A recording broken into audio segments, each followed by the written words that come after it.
In example 2, we are actually going to make a two-way frequency table here. So let's read. You conduct a survey that asks 286 students in your freshman class whether they play a sport, I should say, or a musical instrument. 118 students play a sport, and 64 of those students play an instrument. 93 of the students do not play a sport or an instrument. Organize the results in a two-way table and include the marginal frequencies. So I've set the table up for you here.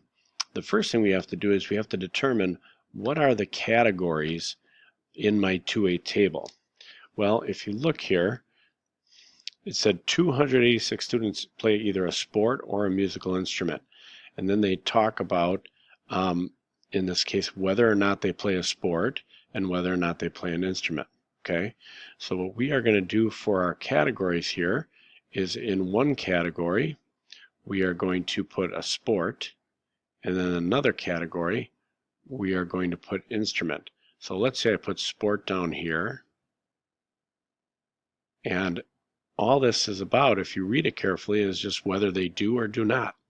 And then, do they play a musical instrument? Also, simply yes or no. It doesn't tell like what kind of instruments they play, just whether they do or not, okay? Now, there are 286 students that were surveyed altogether, so that's the total number of students. That's going to go down in the lower right-hand corner here.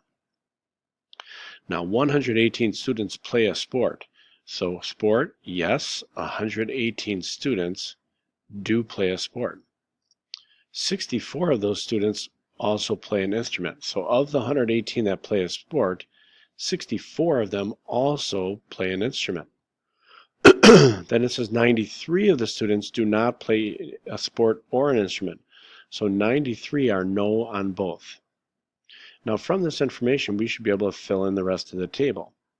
Well, how? Well, 64 play a sport, 118 do not. We should be able to subtract those to find out that there must be, 64 play a sport and an instrument, 118 just play a sport. So there should be 54 that do play a sport but do not play an instrument. Now adding those up right here, that should give me 147 students total that do not play an instrument.